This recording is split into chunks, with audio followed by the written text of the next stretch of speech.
सब सत्य विद्याओं का सब सत्य विद्याओं का पुस्तक है।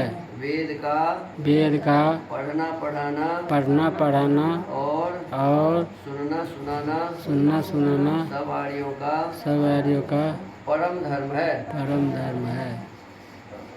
ओम स्तुता मया वरदा वेद माता प्रचोदयन्तां पावमानि द्विजानाम् आयो प्राणं प्रजां पशुं कीर्तिं द्रविणं ब्रह्मवर्चसं मह्यं दत्त्वा व्रजत ब्रह्मलोकम्। इदानीं वेद स्वाध्यायो भविष्यति। अद्य ऋग्वेदस्य तृतीयोऽध्यायस्य त्रयोविंशं मन्त्रस्य स्वाध्यायो भविष्यति।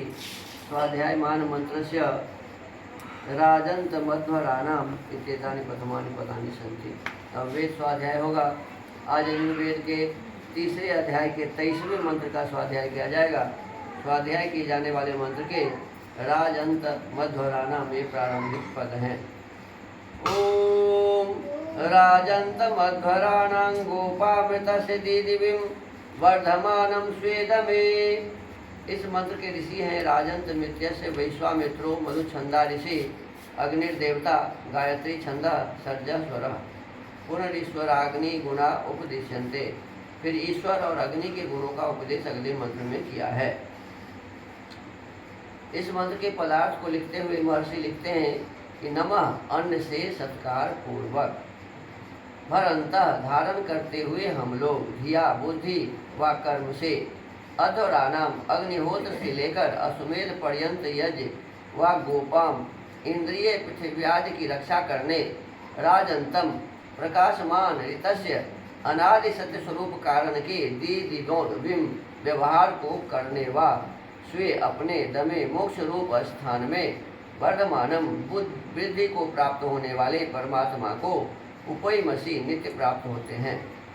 जिस परमात्मा ने अधोरानाम शिल्प विद्या साध्य यज्ञ व गोपाम पशुआदि की रक्षा करने वाला राजंतम प्रकाशमान ऋतस्य जल के दीदिविम व्यवहार को प्रकाश करने वाला करना व स्वे अपने दमे अशांत स्वरूप में वर्धमानम वृद्धि को प्राप्त होता हुआ अग्नि प्रकाशित किया है, उसको नमः सत्क्रिया से भरंतः धारण करते हुए हम लोग धिया बुद्धि और कर्म से उपयमसी नित्य प्राप्त होते हैं। भावार्थ, इस मंत्र में श्लेषालंकार है और नमः भरंतः धिया उपय आ इमसी इन 6 पदों की अनुवृत्ति पूर्व मंत्र से जाननी चाहिए। परमेश्वर आदि रहित सत्य कारण रूप से संपूर्ण कार्यों को रचता और भौतिक अग्नि जल की प्राप्ति के द्वारा सब व्यवहारों को सिद्ध करता है, ऐसा मनुष्यों को जानना चाहिए। देखिए, इस संसार में जितने भी पदार्थ हैं सबको भगवान बनाते हैं, सबको परमात्मा बनाते हैं और सभी पदार्थों को बनाकर अग्नि भी बनाते हैं। और इस अग्नि से हम कितना काम लेते हैं, भोजन बनाते हैं, इस अग्नि से हम बिजली जलाते हैं, इस अग्नि से हम यंत्र को चलाते हैं, गाड़ी आदि सभी किससे चलते हैं, अग्नि से चलते हैं। हमारे शरीर में भी परमात्मा ने अग्नि डाला है, तभी तो हमारा देह गर्म होता है ना। ये गर्मी न रहे तो आदमी मर जाएगा। तो कहने का मतलब है कि उस परमात्मा ने ही सारे संसार को बनाया है, हमारे शरीर को बनाया है। ये अग्नि आदि जितने भी पदार्थ हैं सबको उसी परमेश्वर ने बनाया है। और उस परमेश्वर के बनाए हुए इस संसार से अनेक प्रकार के उपकार मैं ले रहा हूँ, आगे भी लेता रहूँगा और उस प्रभु की कृपा हमारे ऊपर बनी रहेगी।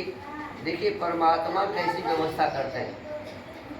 पिता है, माता है, संतान है और फिर आगे वो सीरियल चलता रहता है। ये सदा सृष्टि के आदि से ये सीरियल चलता रहता है और एक दूसरे के प्रति स्नेह भी परमात्मा उत्पन्न कर देते हैं।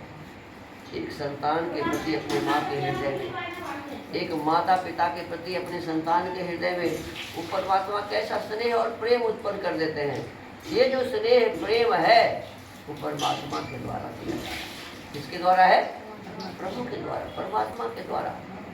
नहीं तो अब देखिए, गाय है और उसका बच्चा है, उस बच्चा से गाय को क्या सुख है? कोई सुख है? मनुष्य तो मनुष्य को सुख होता भी, लेकिन गाय के अपने बच्चों से कोई सुख नहीं है।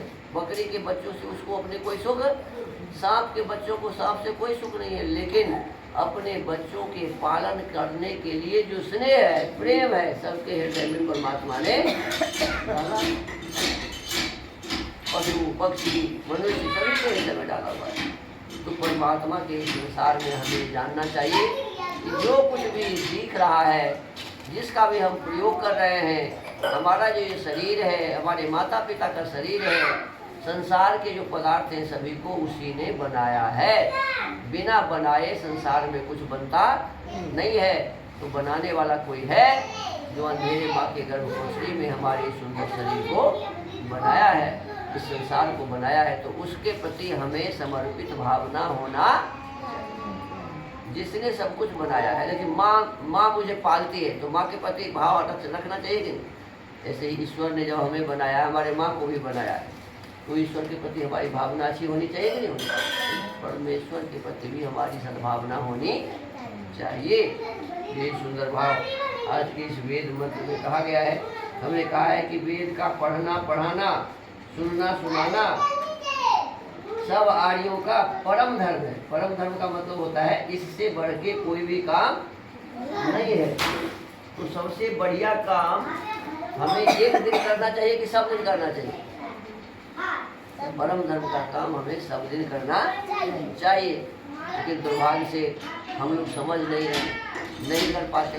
यही काम देखिए, ये मत समझिए कि इससे भगवान को खुश करना है ना, इससे भगवान को नहीं खुश करना। इस काम से हम अपने घर को शुद्ध करते हैं। जैसे एक रुई जलाते हैं तो रुई से दुर्गंध होता है, उस रुई को घी में लगा के जलाते हैं तो उससे क्या होता है, सुगंध होता है ना। ऐसे ही जब हम अपने घर में इस हवन को करते हैं तो हमारे द्वारा जो गंदगी फैलाया जाता है, लेकिन सबके शरीर से पसीना आदि निकल रहे हैं, गंध निकल रहे हैं ना, आप वायुमंडल में मिल रहे हैं, तो हमारे घरे में ना सब मिल रहा है। जितने आदमी जिस घर में रहते हैं उस घर के वायु को सफाई करने के लिए साबुन लगा सकते हैं क्या? सर्फ से धो सकते हैं वायु को, हवा को? नहीं। हवा को धोने का एक ही साधन क्या है, हवन करना। हवन कर दीजिए, वायुमंडल सुगंधित हो जाता है। पहले जो आपके घर का वातावरण था, अभी जो हवन हुआ है, अभी का जो वातावरण है, थोड़ा सा अंतर लगता होगा। ये हवा में अब सुगंधी फैल गई है ना। ऐसे अपने घर को सुगंधित बनाने के लिए, अपने घर के हवा को साफ करने के लिए हम हवन करते हैं। और जब हवा साफ होती है तो हमारे बच्चे भी साफ होते हैं, शुद्ध होते हैं, पवित्र होते हैं, वो बीमार नहीं पड़ते हैं, हम लोग भी बीमारी से बचते हैं। इसीलिए हवन प्रत्येक दिन करना चाहिए, यही वेद मंत्रों में कहा है।